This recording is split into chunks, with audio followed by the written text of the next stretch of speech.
bone and sickle, bleeding saints and forest witches, the past unburied, the books unsealed, the old celebration returning.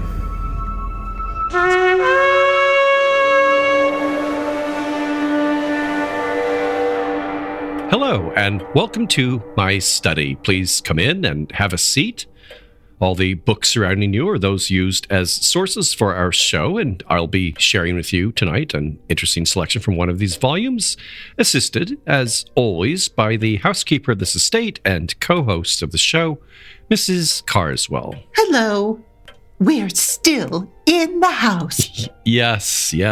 Things are still normal, and we're reveling in that. I had talked about visiting Mother for Thanksgiving, but I wanted to stay here this year and just enjoy the peace and quiet. So she has been busy planning the Thanksgiving menu. Well, it's kind of your menu. Mr. Ridenauer has all these 17th century recipes he's interested in, and I'm trying to figure out what I can most easily do. I've ordered venison since we're only having one meat, and I assume that was the main protein enjoyed by the pilgrims, at least by volume. And no turkey.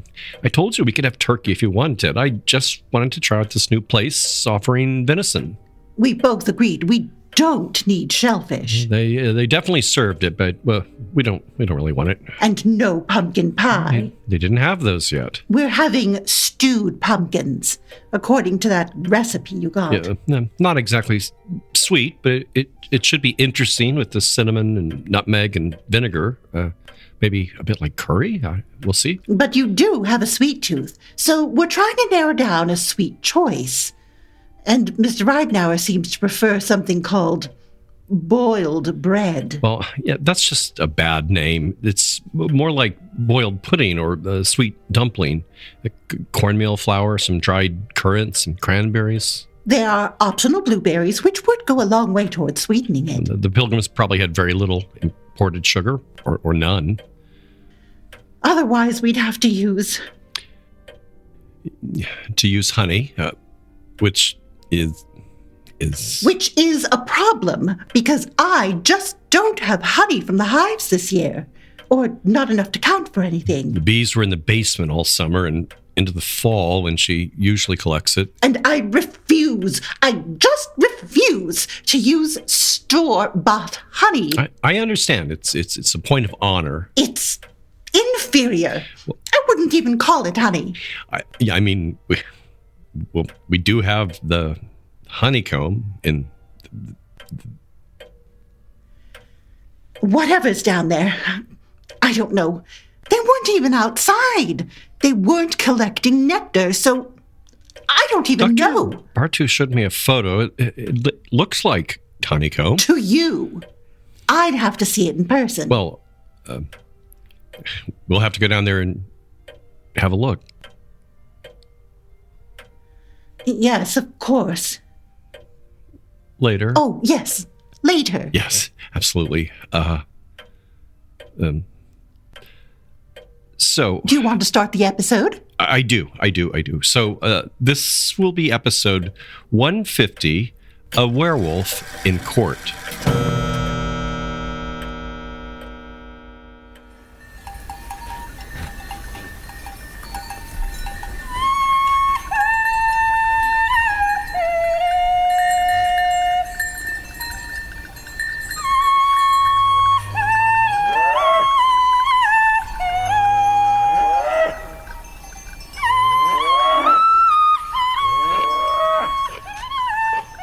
It's a bit of scene-setting audio for our story. You're hearing livestock being called in traditional Swedish style called kolning or lockrop. Our story unfolds within a Swedish culture, not modern Sweden, but a historical region known as Livonia on the Baltic Sea, now divided between Estonia and Latvia. In the 17th century, when our story takes place, it was ruled by the Swedes, and before that, the Germans. And where are the livestock they're calling? Why don't they come? Perhaps they were eaten by werewolves. In 1691, it was commonly assumed there was a retired werewolf in the town of Jürgensburg. At least that's what Thiess of Kaltenbrunn said. According to Old Thiess, as he was known, there was a whole pack of werewolves to which he'd belonged, but he'd given up running with them a decade earlier. Old Thiess was known for these stories, and being now in his 80s, seemed rather harmless as an ex-werewolf, or possibly demented as a human. He's only remembered in history at all because he was the subject of a uniquely bizarre trial. He came to the attention of the courts initially, not for these werewolf stories, but when he was called as a potential witness in the case of a church burglary. He doesn't seem to have served in that function, but his peculiar and obstinate references to the devil and lycanthropy prompted judges to open a new trial in 1692 to determine whether he was insane or a heretic. The transcripts of this trial are particularly colorful, as Thiess described, being a particularly exotic form of werewolf, one who served God in hell. Because the transcript itself is so interesting, we're going to just read through it verbatim, skipping a few places here and there when it gets mired in some less interesting details, but otherwise giving you the testimonies as you would have heard them had you been present in that Jürgensburg courtroom in 1692. We're going to jump in near the start after Thiess mentions that he'd already testified in court in the town of Nitau about being a werewolf. It was in regard to having his nose broken by another peasant named Skyston. The judge asks, "In what place and at what time has Skyston struck him, and with what?" "In hell, with a broomstick on which a horsetail was tied." The Herr presiding judge testified that at the time Thiess's nose was injured. "How did the witness come to hell, and where is that located?" "The werewolves go thither on foot, in wolf form, to the place at the end of the lake called Purported, in a swamp below Lemberg, about a half-mile from Klingenberg, the estate of the substitute Herr presiding judge. There were lordly chambers and commissioned doorkeepers who stoutly resist. Those who want to take back the grain blossoms were guarded in a special container and the grain in another." Which form do they assume when they transform themselves into wolves? "They have a wolf pelt, which only they put on. He had his from a peasant of Marienburg who came from Riga, and he turned it over to a peasant from Alla a few years ago. But in response to a question, he would not name either of them. And when a special inquiry was made, he changed his story and said that they just went into the bush and took off their normal clothes and immediately changed to wolves. They ran about as wolves and seized whatever horses and livestock fell to them. But he had taken no large animals, only lambs, kids, piglets, and the like. But in the area of Segewold, there was a farmhand named Turumen, now dead, and he was truly extraordinary. The witness was nothing compared to him, as one person is given more power than another by the devil, and that man had taken such large animals as presented themselves, including fattened pigs, and he carried these off from the farm. And then he feasted with his company, as 20 or 30 of them often came together along the road, roasted the animals, and devoured a huge amount." How did they get fire and tools there?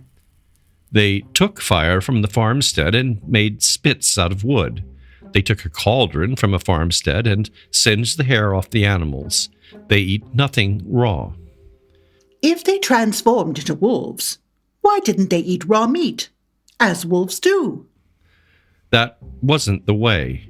Rather, they eat it like men, roasted." How could they handle things if, according to his testimony, they had wolves' heads and paws?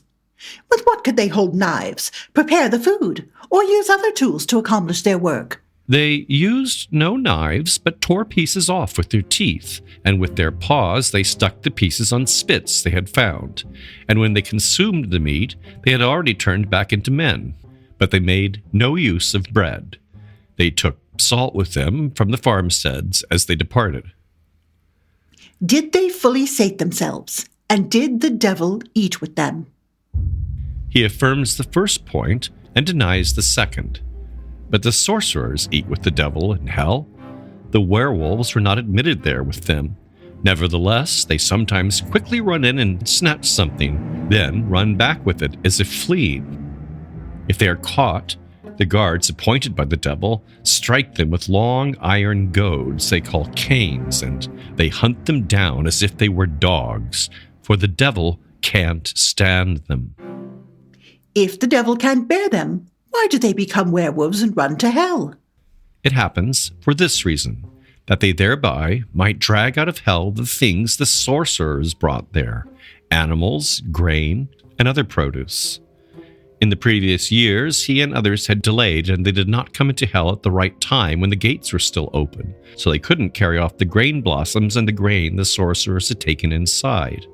And therefore, we had a bad year for grain. But this year, he and others did the right things at the proper time. The witness himself brought out of hell as much barley, oats, and rye as he could carry. Therefore, this year, we have all kinds of grain in abundance, although more oats than barley. When do such things take place? On St. Lucy's Eve before Christmas. How often in the year do they go into hell together? Ordinarily, thrice: Pentecost Eve, St. John's Eve, and St. Lucy's Eve. The first two are not always exactly on those nights, but when the grain is blossoming. Then, at the time of sowing, the sorcerers carry off the yield and thereafter carry it into hell, so the werewolves work hard to bring it back. Weren't there women and girls among the werewolves? Also, were Germans found among them? Women were certainly among the werewolves, but girls were not. Rather, they were of use to the flying sprites or dragons, and were sent out to take away the yield of milk and butter. The Germans didn't join their company. Rather, they have a special hell of their own. Where do the werewolves go after death? They are buried like other people, and their souls come to heaven, but the devil takes the sorcerer's souls for himself. Is the witness diligent toward the church? Does he listen faithfully to the word of God? Does he pray diligently? And does he take the Lord's Supper? No, he does neither the one nor the other. How can the soul of someone who does not serve God but the devil, and who does not go to church, seldom to confession, and does not take the Lord's Supper, as the witness admitted of himself, ever come to God? The werewolves do not serve the devil, but they take away from him that which the sorcerers brought him, and for that reason the devil is so hostile to them that he cannot bear them. Rather, he has them driven off with iron goads as if they were dogs, for the werewolves are God's hounds. But the sorcerers serve the devil, and they do everything according to his will, and therefore their souls belong to him. Everything the werewolves do profits people best, for if they didn't exist, and the devil made off with the prosperity, robbed or stole it, all the world's prosperity would depart, and the witness confirmed this with an oath. What advantage did he gain from becoming a werewolf, since in most obvious ways he was a poor man and thoroughly powerless? None. Rather, a scoundrel from Marienburg did this to him by a drink of something he brought, and thus, from that time on, he had to conduct himself like the other werewolves. Did they receive any sign from the devil through which he could know them?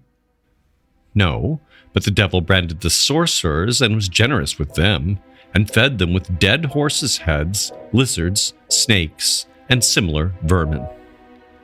Since he is now so old and feeble that he must expect his death any day, does he want to die as a werewolf? No. Before his death, he wants to impart it to another, to whom he alone can convey it. In what way will he impart this to another? He will do as happened to him, and one is permitted only once to drink and to breathe into the tankard 3 times, and to say the words, "It will be for you as it was for me." And if the recipient receives and accepts the tankard, the witness will then be freed from it. Where do the grain, trees, and whatever else they snatch from the devil blossom? And what do they undertake with it? They throw it in the air, and from that, prosperity comes back over the whole land, over rich and poor. How can such a thing be possible, that one of them could carry off fattened pigs and large horned animals acting like a wolf? And in this form, how could they carry it 20, 30 miles or more through the woods and untilled fields, indeed going all the way from Estonia to this place here? Isn't this just a false flight of the imagination, a devilish deceit and illusion? He maintained that it is truthful, and Turumen, the fellow from Zegavold, often stayed out for a full week. Then the witness and his society waited in the middle of the woods, and if he hauled in a fattened pig, they consumed it together. But during the time they were in the woods, they lived on rabbits and other wild animals they caught. Where, then, did he learn to prophesy, since many people came to him and asked him what would happen to them? He could not prophesy, rather, he was a horse doctor, and if other sinners had done harm to someone's horses, he counteracted that and removed it from them. Toward that end, he used a few words, only about 3, and he administered bread or salt to them, which he had blessed with these words. What did he know about the sinners who do harm to horses? They were the same witches or servants of the devil who do nothing but evil. What then were the words he used in this way? Sun and moon go over the sea, bring back the soul that the devil brought to hell, and give the animal back the life and health that was taken from it. And that helps other animals besides horses. What means did he use for this cure? He had gathered plants in a field and worked holy salt into it, and he gave the patient a drink of this. He also sprinkled a powder made from this over the bad leg by which the sickness must be overcome, and it would overcome syphilis. If someone had pain in his hands and feet, he could also remove that, as if speaking a charm over a fire. What charm did he speak, and what words did he use? To staunch the bleeding, he used these words. A dried-up crow flew through the air. There are no blood drops there. And then the blood was staunched straight away. But for pain of the limbs, one uses a few words, or one also pronounces a charm over a fire. Now, he did not want to admit more, after which he might remark that such things could be badly done. Rather, he said only that if someone burned or injured himself with hot water, and they sought his counsel, he sprinkled a yellow herb and rubbed it over the spot, and from that it got better in 3 or 4 days. Otherwise, it took a long time to heal. Could he also do injury to someone who had inflicted harm on him or on someone else? No, all his deeds were directed only to the good, but whoever did evil to him, things would not go well for him. The Herr Pastor of this place, Magister Buchholz, was summoned and asked to attend the proceedings. He sought to urge the sinner caught up in the devil's snares to take to heart his grievous sins. At this, he showed himself truly obstinate and remained insistent that all he had done was no sin against God. Rather, he had done God much service thereby in fulfillment of his will that they recovered the prosperity from the devil, which the sorcerers had carried to him, and he thereby did good for the whole land. The sorcerers were God's enemies and had no portion in heaven. They, i.e., the werewolves, were God's friends and hunting dogs, whom he uses against the devil and the sorcerers, and therefore their souls came to heaven. Now, stepping outside of the court transcripts, I'm going to summarize a bit. Try as they might, neither Pastor Buchholz nor the judges posing questions could elicit any point of agreement between Lutheran orthodoxy and the beliefs expressed by old Thiess. In particular, the fact that his methods of folk healing involved the sun and moon and dried up crows rather than Christian names and powers suggested to the judges that his practice encouraged those seeking his aid to turn their backs on the church. And in the end, Thiess was sentenced to be flogged and banished forever from the jurisdiction. Not exactly a happy ending, but at least old Thiess survived. To soften it out a bit, I thought we'd close with a snippet of music. This comes from Skandinavski, a Latvian folklore collective known for performing ancient Latvian and Livonian folk music, harkening back to the lost livestock with which we started. The song title here translates as "Where is my sheep?" and, appropriately, ends with the lines, "Be careful, my little sheep. The wolf is hunting. The wolf is hunting." Sargies